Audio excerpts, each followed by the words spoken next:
ओम गंग गणपते नमः। आप सभी का आपके अपने चैनल हिंदी स्टोरी बुक पर बहुत बहुत स्वागत है। इस वीडियो में हम ज्येष्ठ माह महात्म्य में अध्याय 5 रंभा व्रत वर्णन महात्म्य सुनेंगे। ऋषि कहने लगे कि हे स्कंद जी, स्त्रियां सौभाग्य वृद्धि के लिए, सौभाग्य प्राप्ति के लिए ज्येष्ठ मास में कौन सा व्रत करें और क्या दान करें, सो आप कृपा पूर्वक हमसे कहिए। स्कंद जी बोले कि किसी समय कैलाश पर्वत पर भगवान शिव जी सुख में बैठे थे। तब माता पार्वती जी हाथ जोड़ और प्रणाम करके शिव जी से कहने लगी कि हे शिव, हे शंभु, हे जगन्नाथ, हे सर्वज्ञ, हे सुखदायक, मेरे समान ऐश्वर्य, सुख और सौभाग्य जिस उपाय के द्वारा अक्षय हो, और हे कृपानिधे, आपके साथ में अजर और अमर होकर रहूं, ये किस व्रत से संभव होगा, कृपा करके मुझे बताइए। एक समय जप और तप से गर्वित होकर सावित्री ने अपने स्वामी का ग्रह त्यागा और समस्त लोगों को श्राप दिया।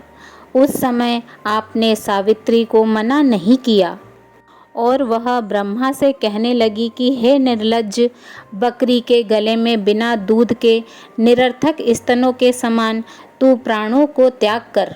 इस समय सावित्री के वचनों को सुनकर ब्रह्मा जी का कोप के मारे लाल मुख हो गया और कहने लगे कि हे मूढ़े, तू पृथ्वी पर वृक्ष योनि में होकर वास कर।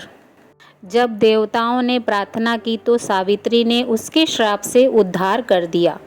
पार्वती जी कहने लगी कि हे कृपा सिंधु, यदि मेरे पर अनुग्रह करें तो उस उपाय को कहिए, क्योंकि स्वर्गलोक में महेंद्र तथा प्रजापति का भी नाश कहाँ है। इतनी वार्ता सुनकर शिव जी बोले कि हे वरानने, इस संसार में जितने भी दृश्यमान पदार्थ हैं उन सब का नाश होना निश्चित है। फिर भी तुम्हारी भक्ति के वशीभूत होकर मैं उपाय कहूँगा।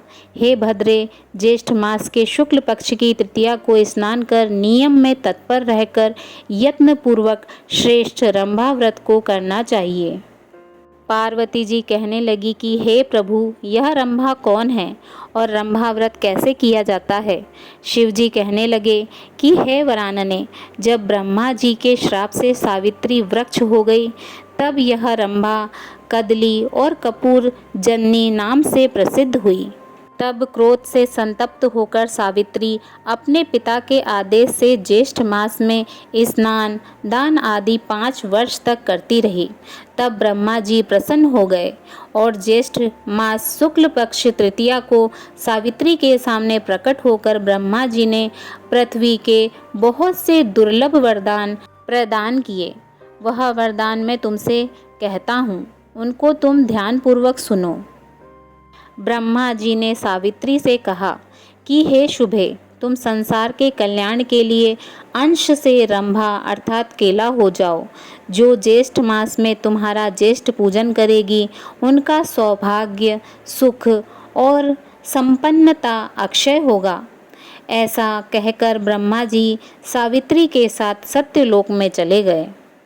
शिवजी कहने लगे कि यह सावित्री की श्राप की कथा मैंने तुमसे कही। अब संक्षेप में रंभा व्रत की विधि तुमसे कहता हूँ। ज्येष्ठ मास की तृतीया के दिन बाग में या अपने घर में केले का पेड़ लगावें। पंचामृत, गंध, पुष्पमाला और कपूर, पवित्र शीतल खुशबू से वाषित जल आदि से प्रतिदिन वृक्ष का सिंचन करें। सुंदर वन को बनाकर उसके मध्य में कलश स्थापित करें। विधि विधान के साथ पूजा कर अनेक प्रकार के नैवेद्य अर्पण करें। अपनी शक्ति के अनुसार ब्राह्मणों को भोजन करावें और स्वयं हविष्य अन्य भोजन कर गीत, वाद्य, पुराण, कथा, श्रवण और कीर्तन द्वारा देवता के सामने जागरण करें। इस प्रकार कदली वन में बैठकर नित्य प्रति पूजन करें। समस्त कामनाओं की इच्छा पूर्ति रखने वाले मनुष्य इस प्रकार मास का व्रत करें। जब एक मास पूर्ण हो जाए तो आचार्य को बहुत सा धन देकर दूध वाली गौ का दान देवें। यथाशक्ति हवन कराकर ब्राह्मणों को भूयसी दक्षिणा देवें और अपनी शक्ति के अनुसार शर्करा युक्त खीर से ब्राह्मणों को भोजन करावें। इसके पश्चात विसर्जन कर पारण करें और प्राणियों को बहुत सा अन्न दान देवें। शिव जी पार्वती से कहते हैं कि हे भद्रे, पहले तुमने मुझको प्रसन्न किया था, इसी से यह सब रहस्य मैंने तुमको बताया है। इस व्रत को यत्न पूर्वक करो, तुमको शाश्वत फल मिलेगा। प्रथम सूर्यपुत्र के विग्रह से जगदीश्वर ने इस व्रत को गुप्त रखा था।